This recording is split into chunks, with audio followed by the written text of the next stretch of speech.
केंद्र की मोदी सरकार इस कोरोना महामारी के दौरान WHO द्वारा जारी गाइडलाइन की न सिर्फ अवहेलना कर रही है बल्कि देश के भविष्य के जीवन को भी खतरे में डाल रही है। बीजेपी सरकार को उपदेश देने के बजाय छात्रों के मन की बात सुननी चाहिए। ऐसा माना जा रहा है कि सितंबर में कोरोना वायरस के मामले और बढ़ सकते हैं। ऐसी स्थिति में परीक्षाएं कैसे कराई जा सकती हैं जब पूरे देश में कोरोना का संक्रमण लगातार बढ़ रहा है। ऐसे में परीक्षाओं का आयोजन केंद्र सरकार की हठधर्मिता है। लाखों विद्यार्थियों को देश भर के सेंटरों पर जाना पड़े और इस दौरान उनके साथ उनके माता पिता या कोई परिजन भी होगा। ऐसे में उन सभी परीक्षार्थियों और उनके परिजनों को संक्रमण का खतरा है और बच्चों के जीवन से खिलवाड़ कांग्रेस पार्टी बिल्कुल भी बर्दाश्त नहीं करेगी।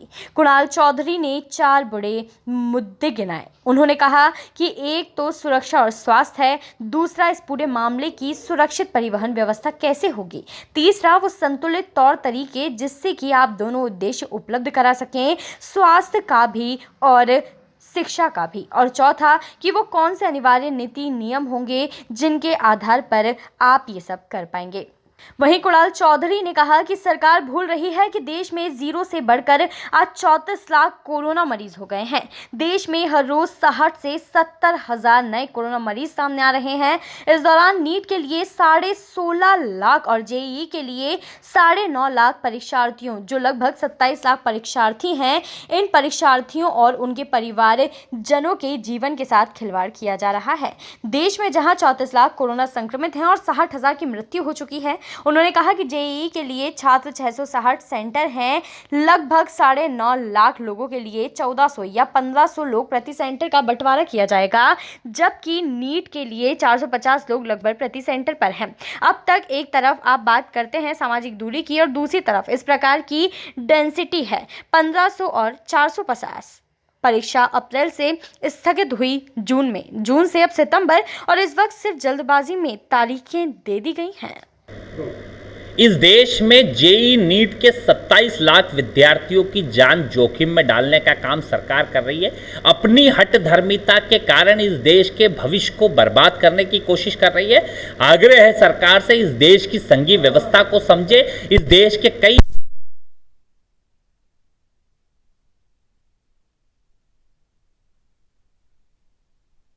अपने मन की बात चलाने पे लगी है, ना तो और जो विद्यार्थी है वो भी टेंशन में है, उनके परिवार चिंतित है कि कैसे हमारा बेटा एग्जाम देगा, और जो उसके जीवन की सबसे महत्वपूर्ण एग्जाम है उसमें जब तनाव के रूप में विद्यार्थी जाएगा तो कैसे अपना सर्विसेज देगा। मेरा आग्रह है सरकार से कि कोचिंग माफियाओं के डर से और उनकी साठगांठ से इस प्रदेश और देश के बच्चों के भविष्य से खिलवाड़ कम करे, और कहीं ना कहीं जब तक पूरी तरीके से आपकी तैयारी नहीं हो तब तक इसकी एग्जाम लेने की कोशिश ना करें, क्योंकि कहीं ना कहीं जान है तो जहान है। विद्यार्थियों की जान बचाना महत्वपूर्ण है। सर, एक क्वेश्चन और है कि ग्वालियर में जिस तरह से जयभान सिंह पवैया की नाराजगी है, तमाम नेताओं को मान मनोबल वाला दौर चल रहा है, वहीं रामेश्वर शर्मा भी गए थे भोजशंकर सहवाग के घर मनाने के लिए। उपचुनाव के दौरान लग नहीं रहा कि ये क्या बीजेपी को जो हार का डर है, 27 की 27 सीटें भारतीय जनता पार्टी हार रही है।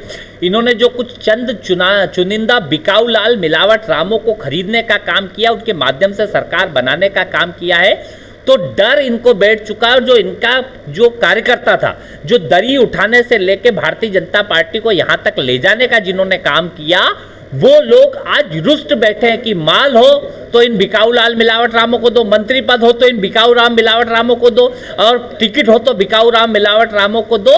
तो क्या भारतीय जनता पार्टी का बेसिक कार्यकर्ता दरी उठाने के लिए चाहे कुछ भी मान मनोबल की कोशिश कर ले, जनता इस खरीदे हुए जनादेश की बिगर पैर की सरकार को, जिन्होंने लोकतंत्र को खत्म किया है, उन्हें सबक सिखाएगी और उन्हें 27 की 27 सीटें बीजेपी हारेगी। देखिए, मुख्यमंत्री सिर्फ हवाई पर्यटन कर रहे हैं। मेरा आग्रह है कि मुख्यमंत्री जी हवाई पर्यटन को छोड़ के जनता के जमीन पे आके कहीं ना कहीं उनसे संवाद करिए और किस प्रकार की समस्या लगातार इस अति वर्षा में, जबकि पहले भी आपको अलर्ट से देश से आ चुके थे, उसके बावजूद ना तो आपका प्रशासन चेता ना सरकार चेती, और उसी का नतीजा है कि कई लोगों की जान पे बनाई है, और जान पे बनने के बाद जो माल की हानि हुई है जनता की, उसको भी राहत देने की बजाय, सर्वे शुरू कराने की बजाय सिर्फ हवाई पर्यटन का काम सरकार कर रही है। सरकार किसानों को मुआवजा दे, गरीबों को थोड़े डायरेक्ट नगद पैसा देके उनको जो मजदूरों को पेमेंट दे, कहीं ना कहीं हर वर्ग अभी प्रताड़ित और परेशान है। बहुत बढ़िया। कैनन न्यूज़ के लिए भोपाल से सचिन केदारी की रिपोर्ट।